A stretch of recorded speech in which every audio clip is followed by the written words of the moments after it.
Assalamualaikum warahmatullahi wabarakatuh. Saya dengan Mardiana Saraswati dari Fakultas Hukum Universitas Al-Azhar Indonesia.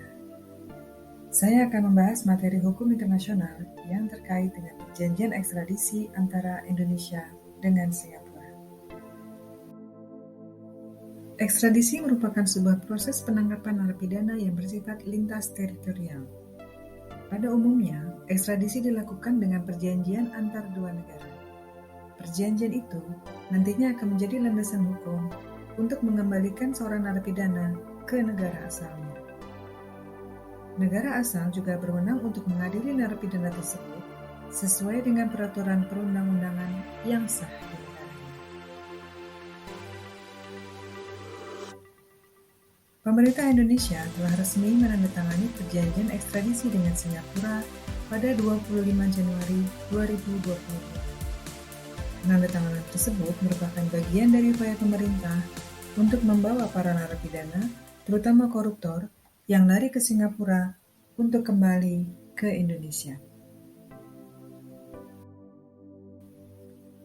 Menurut Undang-Undang Nomor 1 Tahun 1979 tentang ekstradisi, disebutkan bahwa ekstradisi adalah penyerahan oleh suatu negara yang meminta penyerahan seseorang yang disangka atau dipidana karena melakukan kejahatan di luar negara yang menyerahkan, dan di dalam yuridis wilayah negara yang meminta penyerahan tersebut karena berwenang untuk mengadili dan memidananya.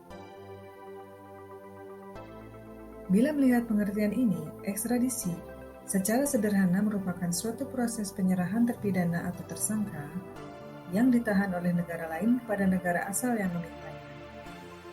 Tujuannya agar dapat dihukum berdasarkan hukum yang berlaku di negara asal tersebut. Menurut perjanjian ini, ada 31 jenis tindak pidana yang pelakunya dapat diekstradisi dari Singapura. Di antaranya, tindak pidana korupsi, pencucian uang, perbankan, suap, pembunuhan, hingga kasus narkotika. Perjanjian ekstradisi mempermudah proses penangkapan dan pemulangan tersangka korupsi yang melarikan diri ke negara lain dan berimbas positif terhadap optimalisasi aset recovery. Demikian menurut KPK. KPK menyambut baik dan mendukung penuh penandatanganan perjanjian ekstradisi antara Indonesia dengan Singapura yang dinilai sebagai akselerasi progresif dalam upaya pemberantasan korupsi di Indonesia. Di sisi lain, sejumlah buronan yang sembunyi di Singapura lihai membaca keadaan. Bahkan kemungkinan sudah mengambil langkah 1000 sebelum perjanjian ekstradisi itu disahkan pemerintah Indonesia dan Singapura. Sehingga perjanjian ekstradisi antara Indonesia dan Singapura yang bakal diratifikasi dinilai kurang menguntungkan bagi pihak Indonesia. Pemerintah berupaya memulihkan kerugian negara akibat BLBI dengan melakukan eksekusi aset yang menjadi jaminan. Namun, proses eksekusi mengalami hambatan karena banyaknya aset yang telah mengalami peralihan kepemilikan.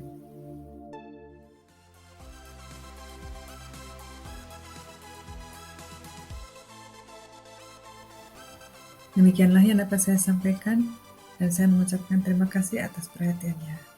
Wabillahi taufiq wal hidayah. Wassalamualaikum warahmatullahi wabarakatuh.